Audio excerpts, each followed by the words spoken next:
ನಮಸ್ಕಾರ ಎಲ್ರಿಗೂ. ಇವತ್ತು ನಾವು ಬೆಳಗಿನ ಬ್ರೇಕ್ಫಾಸ್ಟ್ ರೆಸಿಪಿಯನ್ನು ಮಾಡಲಿಕ್ಕಿದ್ದೇವೆ. ಉತ್ತರ ಕರ್ನಾಟಕದ ಸ್ಪೆಷಲ್ ರೆಸಿಪಿ ಆಗಿರುವಂತಹ ಸೋರೆಕಾಯಿ ತಾಳಿಪಟ್ಟನ್ನು ಮಾಡಲಿಕ್ಕಿದ್ದೇವೆ. ತಾಳಿಪಟ್ಟಿಗೆ ಬೇಕಾಗಿರುವಂಥದ್ದು ಮೇನ್ ಇಂಗ್ರೀಡಿಯೆಂಟ್ ಸೋರೆಕಾಯಿ. ಇದರ ಅರ್ಧ ಭಾಗವನ್ನು ನಾವು ಯೂಸ್ ಮಾಡ್ಕೊಳ್ತಿದ್ದೇವೆ.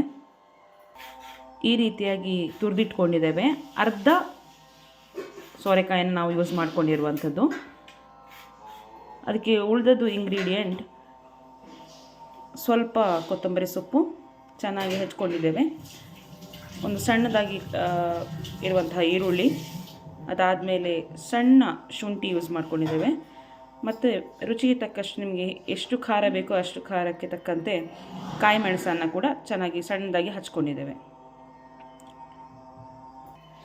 ಜೊತೆಗೆ ಒಂದು ಕ್ಯಾರೆಟನ್ನು ಚೆನ್ನಾಗಿ ತುರಿದಿಟ್ಕೊಂಡ್ರೆ ಆಯಿತು.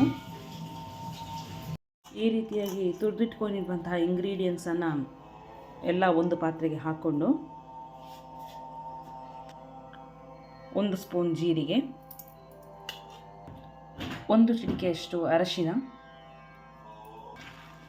ಈ ರೀತಿಯಾಗಿ ಚೆನ್ನಾಗಿ ಮಿಕ್ಸ್ ಮಾಡಿಕೊಳ್ಬೇಕು.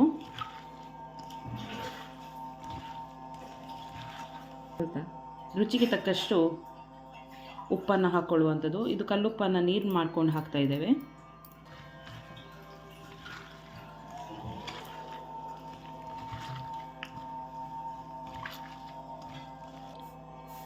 ಇವಾಗ ಇದಕ್ಕೆ ನಾವು ಸೂಜಿ ರವೆಯನ್ನು ಆ್ಯಡ್ ಮಾಡ್ಕೊಳ್ತಿದ್ದೇವೆ. 2 ಕಪ್ಪಿನಷ್ಟು ಸೂಜಿ ರವೆಯನ್ನು ತಗೊಂಡಿದ್ವಿ. ಇದನ್ನು ಚೆನ್ನಾಗಿ ಕಲಿಸ್ಕೊಳ್ಬೇಕು.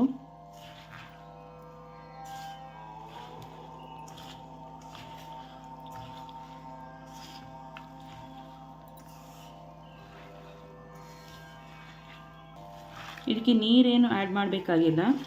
ಸೋರೆಕಾಯಲ್ಲೇ ನೀರಿನ ಅಂಶ ಇರುವ ಕಾರಣ ಚೆನ್ನಾಗಿ ಅದು ನೀರು ಬಿಟ್ಕೊಳ್ತದೆ. ಇದಕ್ಕೆ ನಾವು 3 ಸ್ಪೂನ್ನಷ್ಟು ಮೊಸರನ್ನು ಆ್ಯಡ್ ಮಾಡ್ಕೊಳ್ತಿದ್ದೇವೆ.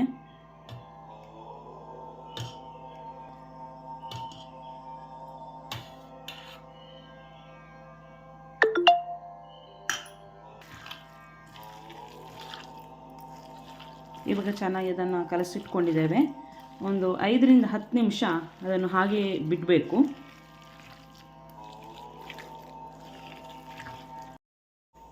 ಬಾಳೆ ಎಲೆಯನ್ನು ಈ ರೀತಿ ಬಾಡಿಸ್ಕೊಳ್ಬೇಕು.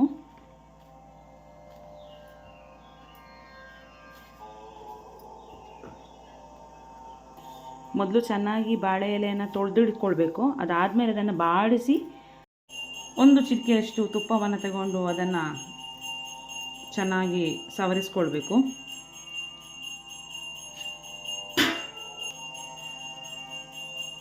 ಇವಾಗ ನಿಮಗೆ ಎಷ್ಟು ದೊಡ್ಡ ರೊಟ್ಟಿ ಬೇಕೋ ಅಷ್ಟು ದೊಡ್ಡ ರೊಟ್ಟಿಯನ್ನು ಮಾಡ್ಕೊಳ್ಬೋದು. ತವ ಎಷ್ಟು ದೊಡ್ಡದಾಗಿದೆ ಅದರ ಮೇಲೆ ಡಿಪೆಂಡ್.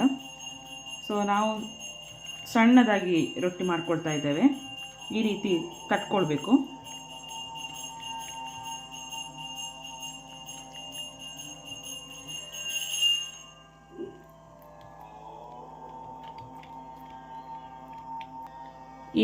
ಈ ರೀತಿಯಾಗಿ ತಟ್ಟಿಟ್ಕೊಳ್ಬೇಕು.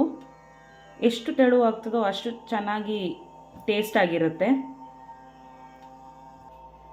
ಈಗ ಬಿಸಿಯಾದ ಕಾವಲಿಗೆ ತುಪ್ಪವನ್ನು ಹಾಕ್ಕೊಳ್ತಿದ್ದೇನೆ.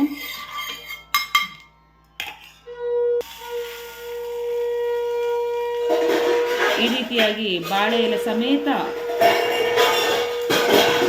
ಹಾಕ್ಕೊಳ್ಬೇಕು. 1 ನಿಮಿಷ ಆದಮೇಲೆ ಈ ಬಾಳೆ ಎಲೆಯನ್ನು ತೆಗೆದು ರೊಟ್ಟಿಯನ್ನು ಮಗಚ್ಕೊಳ್ಬೇಕು. ಈ ರೀತಿಯಾಗಿ ಚೆನ್ನಾಗಿ ಬಾಳೆ ಎಲೆ ಏಳ್ತದೆ. ತುಪ್ಪ ಹಾಕೊಳ್ಳುವ.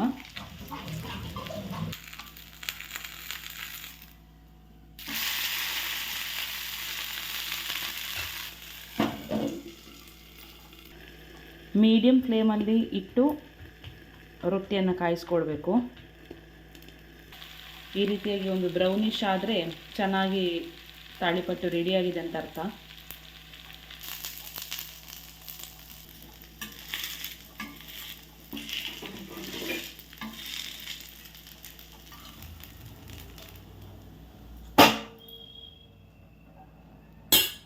ತಾಲಿಪಟ್ಟು ರೆಡಿಯಾಗಿದೆ.